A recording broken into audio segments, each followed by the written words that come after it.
Folks, Will Brink here, www.brinkzone.com, and today I'm going to cover a big topic, which is macros and calories. I get a lot of questions about that, and I'm going to make it very simple, formula you can follow that will work for the vast majority of the people, the vast majority of the time, and that's what matters.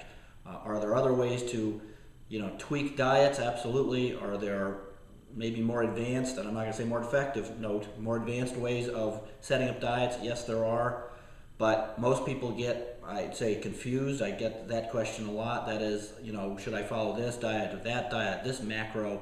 And what happens is you end up with paralysis by analysis, and you get no. I'm going to give you a very simple formula and a very simple way of setting up macros that I promise you will work for most of the people most of the time. So the way you're going to do this is, first thing you want to do is figure out how many calories you need for your particular goal. Is it weight loss? Is it weight maintenance? Is it weight gain? And you can find simple formulas or quasi-simple formulas such as Harris-Benedict formulas, which are online. They also are in my ebooks. If you find a Harris-Benedict formula online, there are also some exercise multipliers you can add to that, which is the amount of exercise you get would be added to that to figure out your total calories for what you're trying to do.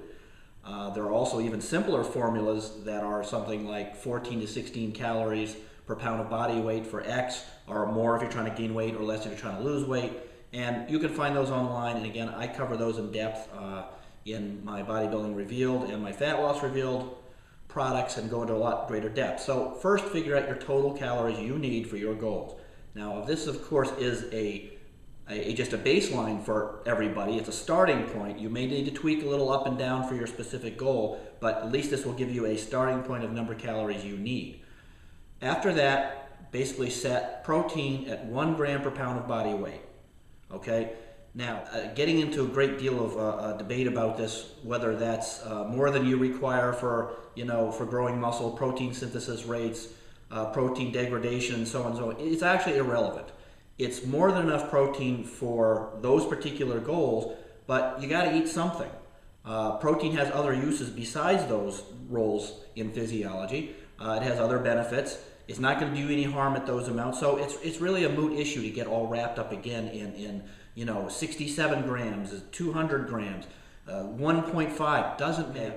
About 1 gram per pound of body weight is easy to follow. It is more than sufficient as far as the other stuff we discussed, and it's a calorie source, so don't worry about it.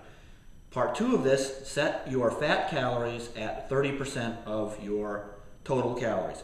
30%, again, is well supported by the data as far as health.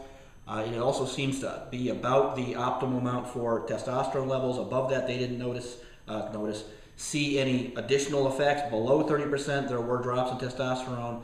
And again, the data as far as health and that type of thing with other studies seem to support about 30%. Seems to be just right. Again, there's a lot of different diets that call for a lot of different things, and I'm trying to make it simple, and I promise you this will work for most of the people most of the time. So, figure 30% of your calories. Now, what you want to do is follow an old rule that I made up called the 1/3 rule. And of your fat calories, you want 1/3 to come from monounsaturates, that's like olive oil, avocados. 1/3 you want to come from polyunsaturates, mainly fish oil, flax, and the final third you want to come from saturated fats naturally occurring in red meat and that type of thing. No, saturated fat is not bad for you in limited amounts, and again, studies show is required for testosterone production, and at that amount is not going to do you any harm. The rest of your calories, at this point, you've got your 1 gram per pound of body weight, protein, 30% basically from fat, and the rest is carbs. And that's it. You've got your whole formula. Now, obviously, your ratios are going to change depending on your goals, because trying to gain weight, carbs are going to make a higher percent of your macros. If you're trying to lose weight, it's going to make a lower percent of your macros.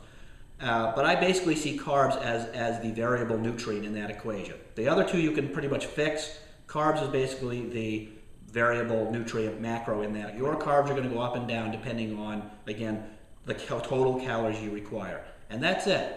I promise you, as simple as that is, that will work for most people most of the time. If you want, again, deeper information, a lot deeper information, consider a couple of my ebooks. There's a lot of articles on my site which go into a lot greater depth. But people ask for a good, simple, easy way to figure this out, and this is a simple way to do that will be effective most of the people, most of the time. So I hope that helps.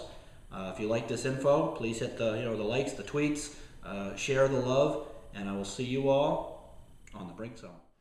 Now, for more information on this topic, head on over to www.brinkzone.com, where you'll find my blog, more videos, free reports on fat loss, muscle building supplementation, fitness, health, and longevity, as well as a ton of articles in my free weekly fitness newsletter.